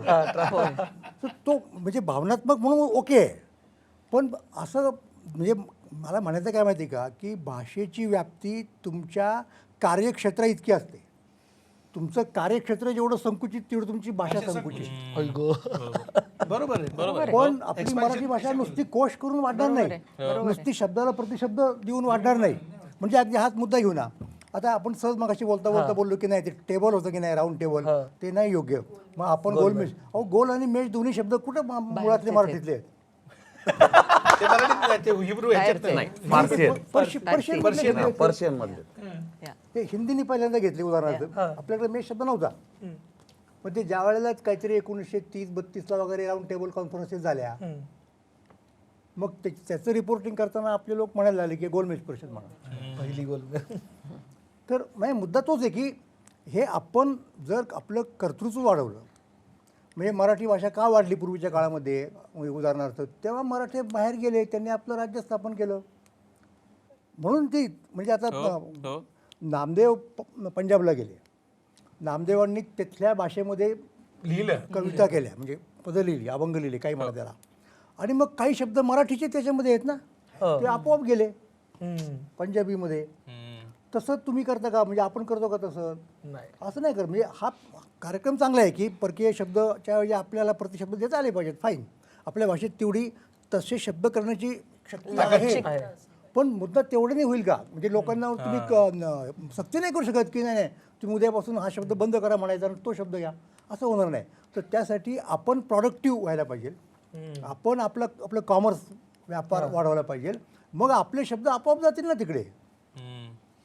हा नैसर्गिक मुद्दा हे आहे, म्हणजे क्रम आहे. आपण आता याचबद्दल बोलतोय ना, तर मला मी कदाचित परत त्याच मुद्द्यावर परत येतोय, पण मला सगळ्यांकडनं खरं तर याच्याबद्दल ऐकायला आवडेल की किती तो प्रमाण भाषेचा हट्ट. कारण मी सांगतो आता ना आमच्या पिढीचा काय प्रॉब्लेम होतो की जितकं आपण म्हणजे आता आम्ही मराठीत पॉडकास्ट करताना सुद्धा ना आम्ही जितकं शक्य तितकं सोपं ठेवायचा प्रयत्न करतो. कारण ना हे सगळी जी माहिती आहे ना ही आहे कुठेतरी अवेलेबल आहे. हा म्हणजे इंटरनेटवर आता कुणी कुठेही सर्च केलं, पुस्तकांमध्ये अर्थात कुठे कुठे चर्चा झालेली ती माझ्यापर्यंत पोचत नाही, कारण ती भाषा मला माझी वाटत नाही. म्हणजे ते रिसर्च पेपरमध्ये जी बोलण्याची भाषा असते ती मला प्रमाण भाषासारखी जर वाटायला लागली तर ती मी त्याच्यासोबत डिस्कनेक्ट होतो. म्हणजे आता हा पण पॉडकास्ट ऐकताना खूप लोकांचं असं होणार आहे की अच्छा हे नाही, हे ना फार प्रमाण भाषेत बोलतायत किंवा फार जड बोलतायत आणि मला ना कदाचित समजणार नाही. तर तेव्हा मग काय करून आपण त्या प्रमाण भाषेच्या हट्टाकडे पाहिलं पाहिजे. म्हणजे अर्थात आता जे बघणारे आहेत, जे ऐकणारे आहेत, वाचणारे आहेत, त्यांनी तो स्वतःचा कान तयार करणं आणि ते ऐकणं हा तर आलाच, पण ज्यास माध्यम म्हणून पण आपण सगळं जे निर्मिती म्हणतो, म्हणजे आपण साहित्यातली निर्मिती म्हणूयात, माध्यमातली म्हणजे काय वृत्तपत्र असेल, मीडिया असेल, चित्रपट असेल, या सगळ्यांमधल्या किंवा लोककला असेल, या सगळ्या निर्मिती करताना या सगळ्याकडे काय पद्धतीनं पाहायला पाहिजे. आणि मगाशी जी सुरुवातीला विचारलं जातच की किती मर्यादेपर्यंत आपण दुसऱ्यातनं देवाणघेवाण असली पाहिजे भाषा म्हणून पण, म्हणजे कधीपर्यंत ते देवाणघेवाण आहे आणि कधी ते अतिक्रमण आहे. हा वा हा फार महत्त्वाचा मुद्दा आहे. मी तुम्हाला सांगतो की जेव्हा तुमचं दळणवळण वाढतं इतर समाजांच्या बरोबर, तेव्हा शब्दांची भाषेची देवाणघेवाणी होतीच होती, ती तुम्ही टाळू शकत नाही. हा पहिला मुद्दा आहे. आता दुसऱ्या भाषेतले शब्द जेव्हा आपण घेतो ना आपल्या भाषेमध्ये, तेव्हा इन अ सेन्स त्याला आपण इंग्रजीमध्ये इंट्रोडक्शन ऑफ फॉरेन बॉडी म्हणतो. बरोबर. की जी रिजेक्ट करण्याची प्रवृत्ती असते शरीराची, बरोबर. तर त्या फॉरेन बॉडीला तुम्हाला आत्मसात करून घ्यावं लागेल. म्हणजे तिला तुमच्या शरीराचा हिस्सा बनवावा लागेल. मग तो कसा बनवायचा? म्हणजे समजा टेबल शब्द आहे, हा टेबल शब्द इंग्रजी भाषेत आला समजा आपल्याकडं. मग आता टेबल शब्दाचा उपयोग करताना आपण काय म्हणतो की ऑन द टेबल, आहे ना? बरोबर. आता आपण जेव्हा मराठीमध्ये तो शब्द आणतो ना, तेव्हा आपण असं म्हणतो की किती टेबलं आहेत तिथे. म्हणजे आपण अनेक वचन आपल्या पद्धतीने केलं, मराठीकरण म्हणजे तो आपण आत्मसात केला शब्द. लक्षात घ्या, हम्म. टेबलावर हो. म्हणजे ही काय सप्तमी वगैरे वापरताना आपण ती मराठीची वापरली. म्हणजे आपण आपल्या ग्रॅमॅटिकल फ्रेममध्ये ते घातलं. बरोबर म्हणजे तिथं आत्मसात केलं आपण. ते उपरण नाही झालं. मग हम्म. हा जो दुसऱ्या टोकाचा हत्ता आहे ना, की दुसरा परकीय शब्द की त्याला काढा आणि त्याच्या, असं नाही आहे. त्या शब्दाला जर आपण आपला बनवू शकत असू आणि शकतो ना, म्हणजे अगदी सरोगसी असते, दत्तक विधान असतं, त्या प्रकारेच ना मुलांचे. अमुकच प्रकारचं असं नाही आहे ते, त्याला तेवढीच लेजिटिमेसी मिळायला पाहिजे म्हणजे तर तुमचा व्यवहार चालेल ना. तसं इथे सुद्धा भाषेमध्ये सुद्धा अशा प्रकारचा दत्तक विधान, अशा प्रकारची सरोगसी, अशा प्रकारचे आणखीन 10 प्रकार हे मान्य आता त्याला दिली पाहिजे. आपण तितकं सोहळं होऊन चालणार नाही. कारण केव्हा चाललं असतं, आपण एवढंच पुरतंच आपला व्यवहार असताना महाराष्ट्रापुरता तर चाललं असतं. पण तसं नाही ना आता. म्हणजे आत्ता नाही, पूर्वीसुद्धा नव्हतं. म्हणजे जेव्हा तिकडे आपला दिल्लीमधल्या किंवा विजापूरमधल्या सत्तांशी संबंध आला, तेव्हा साहजिक आहे की पर्शियन आणि आपली मराठी भाषा यांच्यात देवाणघेवाण झाली. त्यातनं एक दक्षिण नावाची नवीन बोली तयार झाली. ही इतकी सरळ आणि स्वाभाविक प्रोसेस आहे ना, की त्याच्यामध्ये आपण काही चुकीचं घडतंय किंवा असं. हा आता मुद्दा तुमचा जो आला ना, हा सगळा प्रश्न आहे ना शेवटी हा तारतम्याचा प्रश्न आहे. म्हणजे परकीय भाषेची चालते म्हणून तुम्ही 70% जर शब्द वापरायला लागलात परकीय भाषांमधले आणि मराठी फक्त 25% राहिली तर त्याला अर्थ नाही राहणार. त्याकरताच माझं तारतम्याचा मुद्दा आहे शेवटी. त्याकरताच माझं म्हणणं होतं की त्याकरता कुठेतरी आग्रही राहावं लागेल. लागतं ना. हा, म्हणजे मी असं म्हणणार नाही की याला टेबल म्हणूच नका आता. तो त्याला आपण म्हणू की त्याला अतिरेकीपणा म्हणूया, की बाबा नाही तुम्ही हे आता आजपासून हे बंद, आता आजपासून मेज म्हणा किंवा काय तुम्ही मंचक म्हणा वगैरे वगैरे.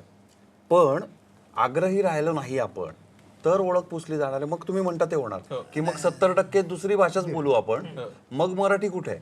आता काय होतं की भाषा ज्या कारणानं आलेली आहे ती पहिली कारणं शोधली पाहिजे. कशामुळे आली इंग्रजी? कशामुळे एवढी दहशत काय इंग्रजीची? एवढ्या शाळा इंग्रजीच्या का ओपन होत आहेत? कारण इंग्रजी भांडवल आहे, इंग्रजी कंपन्या आहेत, कुठल्या मल्टीनॅशनल कंपन्या, त्याच्याविरुद्ध न लढता, त्याच्याविरुद्ध लढायचं नाही आणि मराठीचा अभिमान धरायचा. मराठीच्या अभिमानासाठी मग तो पोकळ म्हणजे त्याला काय म्हणतात वाचाळगिरी आहे. म्हणजे मूळ मुंबईमध्ये आता मराठी माणूस आता आम्ही तिथंच आहे, पण मराठी भाषा मुंबईमधली मरते आहे. त्याचं कारण तिथं भांडवल कुणाचं आलेलं आहे, ते भांडवल ती भाषा घेऊन आलेली आहे, त्याची कल्चर घेऊन आलेलं आहे.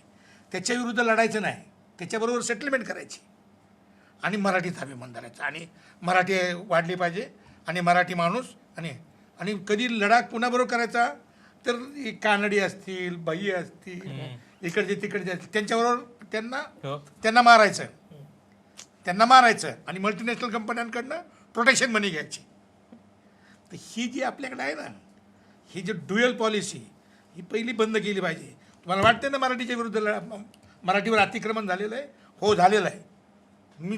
मला सगळ्यात वाईट वाटतं की मराठीची ही गळचेपी जी आहे की आता एवढ्या शाळा मराठी बंद होत आहेत आणि उद्या संपूर्ण तुमची सगळी पोरं ना इंग्रजी पण येत नाही आणि नाही मराठी पण येत नाही आणि 9वीत आलं तरी वाचता येत नाही.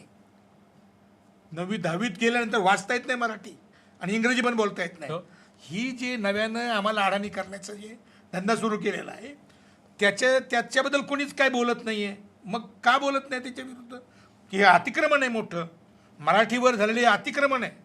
मग हे अतिक्रमण कशामुळे झालेलं आहे की त्यांची राज्य म्हणजे आपल्या देशाची जी सत्ता आहे, बरोबर, जी काही सत्ता आहे म्हणजे मराठीच नाही फक्त मरत, कन्नड पण मरते, तमिळ पण मरते, गुजराती पण मरते, फक्त एकटी मराठी नाही मरत आहे. आणि सगळीकडेच एकाच वेळेला इंग्रजी भाषेच्या शाळा सुरू झालेल्या आहेत. मी कन्नडीमध्ये पण गेलो, मी सगळं साऊथमध्ये पण बघितलं आणि नॉर्थमध्ये पण इंग्रजी भाषाच येते.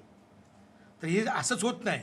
तर याच्या पाठीमागं वर्ल्ड जे जे काही इंटरनॅशनल कॅपिटल आहे, आंतरराष्ट्रीय भांडवल आहे, त्या आंतरराष्ट्रीय भांडवलांमधनं ही भाषा आणि संस्कृती आलेली आहे.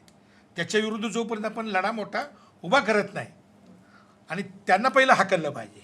नाही, एकच मिनिट, मला थोडं एक मुद्दा मांडू द्यात की त्याच्या विरुद्ध लढायचं म्हणजे नेमकं काय करायचं. हां, तुम्ही जोपर्यंत तुमचं भांडण उभं करत नाही तोपर्यंत त्याच्या लढण्याला काय अर्थ नाही. नाही भांडवल उभं राहील कसं? हा मुद्दा आहे ना, ती अपरिहार्य गोष्ट आहे जगामधली. अहो. नाही, ते येईल. मी काय बोलतो, असं नाही होणार आपलं ते. भांडवल नाही. असं नाही होणार. आपल्या भांडवलाची गळचेपी कुठं झालेली आहे? हे सांगा. हा, तर कुठे ती झाली? झालेली आहे आपल्या शेतीमधलं संकट जे आहे. Oh my God. हा, आपल्या शेतीमध्ये जे संकट आहे तिथून आपल्या भांडवलाची गळचेपी झालेली आहे. तिथून जर आपली सुटका झाली, आपल्या शेतीचा जर विकास नीट झाला आणि आपला शेतकरी सुखी झाला, तर 80% माणसं ती आहेत ना, ती गरिबीच्या बाहेर येतील.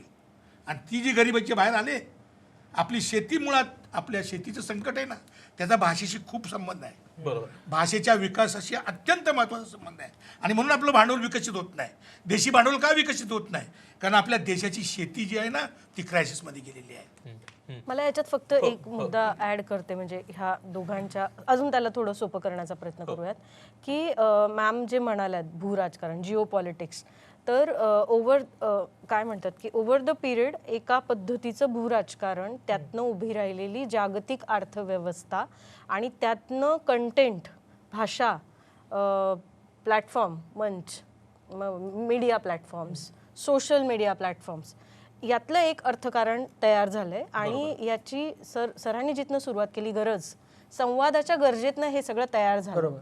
आणि आत्ता काय आहे की जागतिक राजकारणाच्या अर्थकारणावर यातले खूप सारे प्लेयर, त्यांनी आणलेली टेक्नॉलॉजी, तंत्रज्ञान, त्यांनी आणलेले प्लॅटफॉर्म हे डॉमिनेट करतात. म्हणजे मी विशेषतः आपल्या पिढीपर्यंत जेव्हा आपण भाषेचा मुद्दा आणतो की आपल्या पिढी म्हणजे 30शीतली आपण आता जी सगळी लोक आहोत, आपल्या संवादाचं माध्यम हे मोबाईल, समाज माध्यम आणि त्यावर आधारित भाषा बनल्यामुळे आपल्याला हे जे आपल्याला सतत वाटत राहतं ना की आपण प्रमाण भाषेत बोलत नाहीये किंवा आपले हे सगळं, तर कारण माझ्या मोबाईलवर त्या QWERTY-मध्ये काय इंडिक कीबोर्ड वापरून जेवढं मराठी मला जमतं तेवढंच मी करतो. तर मला वाटतं की हे बाय कंपल्शन, म्हणजे का तो मोबाईल त्या एका देशात बनला असेल, त्याच्यात फार फार तर एक आत्ता जी काही नवीन टेक्नॉलॉजी आपण आपल्या भाषेत आणण्यासाठीचा, तर ह्या मर्यादा पण आहेत आपल्याला, आपल्या पिढीला. आणि त्यामुळे काय होतं की आणि आपण पण फार जे म्हणजे अर्थकारण वगैरे आता मॅडमने एज्युकेशनचाही उल्लेख केला की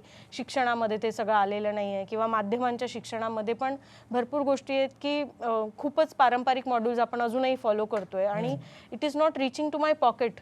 आणि मग त्यामुळे मला ती गरज, म्हणजे गुणी दांडेकर माझ्याबरोबर काम करणारे असे किती सहकारी असतील की त्यांनी गोनीदा मनापासून वाचले असतील आणि तुम्ही जेवढ्या सहजपणे त्यांचे संदर्भ देत आहात ते देता येत असतील.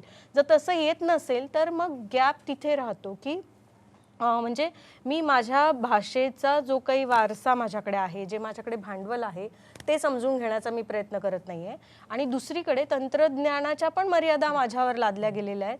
आणि कसं आहे ना, म्हणजे तुम्ही जे म्हणत होता ना सर मगाशी, आपलं भांडण आता डायरेक्ट इलॉन मस्कचीच आहे, तंत्रज्ञानाचं, AIचं. तर मला वाटतं की लढा उभारायचा असेल तर पहिले हे समजून घ्या की ती लढाई किती मोठी, म्हणजे अर्थकारण म्हणून पण केवढी मोठी लढाई आहे आणि सत्ता म्हणून पण, समाज म्हणून आपली मानसिकता आहे का, किंवा साधी जागरूकता तरी आहे का या विषयांबद्दल, तर तिथे खरी अडचण होते आपली. मला खरं तर हा याचाच एक जो महत्वाचा मुद्दा येतोय ना, तो खरं तर चर्चेला आणायला आवडेल की आपण परत परत त्या भाषा मरतात याच्याबद्दल जे येतोय ना, काय होतं, म्हणजे तुम्हीही सांगू शकलात सर, तुम्ही सांगू शकलात की भाषा मरते म्हणजे नेमकं काय होतं. कारण आपल्याला ना त्याने ते गेल्यानंतर काय होणार नाही हे कळत नाहीये कदाचित. एक आपण सगळ्यांनीच एक तऱ्हेची सकारात्मकता बाळगण्यासाठी हिब्रू भाषेचं नक्की आठवण ठेवली पाहिजे. ज्यू हा समाजाला जगभर, म्हणजे त्यांच्याच धर्मभावंडांनी, ख्रिश्चॅनिटी आणि इस्लाम या 2 धर्मभावंडांनी अक्षरशः देशोधडीला लावलं. त्यामुळे ज्यू समुदाय हा सारखा सगळीकडे आपापलं गाठोडं घेऊन व्यापार उदिमासाठी फिरत होता.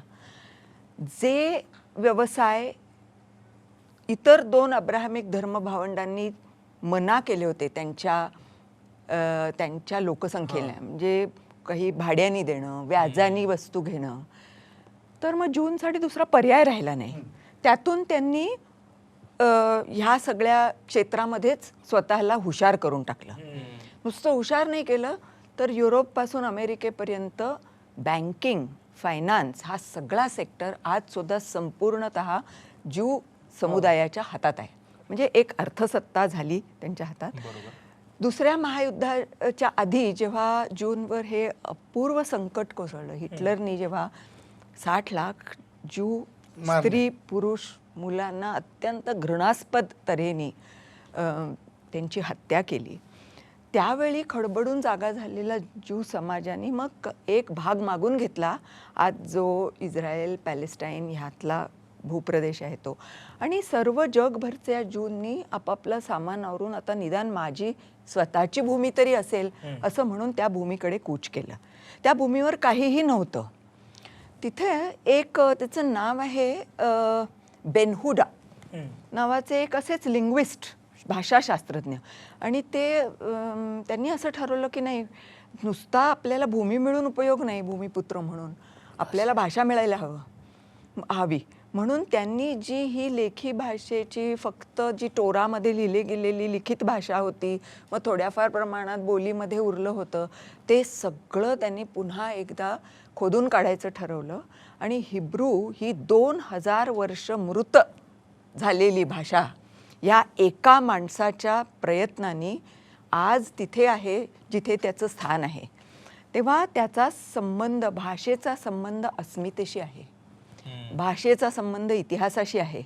जर इतिहासाने आमच्यावर अत्याचार केले असं म्हणून रडत बसत राहायचं तर त्यातनं पुढे कार्य निर्माण होत नाही. या माणसाची एक गंमत सांगते. काही ज्या लोकांच्या हातनं एवढे भरीव कार्य होतं ना, ती नेहमी जरा डोक्यातनं थोडी खसकी असतात. तर त्यांनी जेव्हा त्याची जेव्हा विवाह झाला तेव्हा त्यांनी त्याच्या वधूला पहिलं सांगितलं होतं, हे बघ मी तिथं त्या भूमीवर जाणार आहे, एक शब्दसुद्धा तोंडातनं दुसरा येता कामा नये तुझ्या, काही करून हिब्रूमध्येच संभाषण झालं पाहिजे. आत्ता जे तुम्ही म्हणालात तसं ती मुलगी मुकी झाली, कारण तिला बोलताच येत नव्हतं. नवऱ्याशी जर बोलायचं असेल तर तिला पहिली गोष्ट ती भाषा शिकावी लागली. मग त्यांना पुढे बाळ झालं, त्या बाळावरती तेच निर्बंध. 3 वर्षापर्यंत ते मूल बोललं नाही, कारण त्याच्या कानावर काय पडत होतं. आणि बाहेर त्यावेळेला काय होतं, जे सगळे ज्यू समुदाय येत होते तेव्हा ते यिडिश भाषा बोलत होते, अरेबिक बोलत होते, जर्मन बोलत होते, पण हिब्रून कोणीच बोलत नव्हते. तर त्या बाळाच्या कानावर जर भाषाच पडली नाही तर ती बाहेर कशी येणार. त्यामुळे तो मुलगा बोलला नाही. पण ही सगळी किंमत त्या माणसाने दिली. त्यांनी अत्यंत निरलसपणे हे कार्य केलं. त्याच्यामागे अर्थात त्यावेळचं जे काही धनाढ्य ज्यू लॉबी होती ती राहिली. आणि त्यातून त्यांनी पहिली गोष्ट बोली भाषेतून ज्ञानभाषा केली हिब्रूला. सगळं ते जे ज्ञान होतं, तंत्रविज्ञान जे काही होतं ते सगळं पहिलं हिब्रू भाषेत आणलं. आणि त्याच्यानंतर जी मंडळी यायची ना आपल्याला आपली भूमी मिळाली म्हणून, त्यांना कुठलाही मोबदला न घेता पहिल्या दिवसापासून ह्या भाषेचे धडे दिले गेले.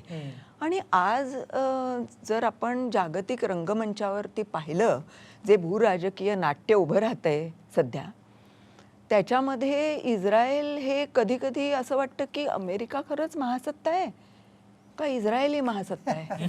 कारण नेतान्याहू बोले आणि वॉशिंग्टन डोले अशी अवस्था आपल्याला गाझाच्या ह्या संपूर्ण संघर्ष युद्धात आपल्याला पाहायला मिळाली. जिथे आपण सर जे बोललात की विवेक तुमचा स्वतःचा किंवा तुमचं स्वतःचं संतुलन हे कुठेच नाही दिलं. पण तो एकदा खवळलेला समाज आहे, तो आता माझं जे हिसकावून घेतलंय ते मी मिळवणार ह्या.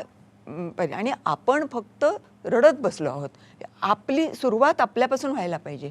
मराठीचं जर सगळं इतिहास संपला गेला, तो पास्ट झाला, आता त्यातून पुढे कसं जाता येईल हा मुद्दा मला, म्हणून मी जरा हिब्रू भाषेचं हे केलं की आपण सगळ्यांनी सकारात्मक राहायला काहीच हरकत नाही.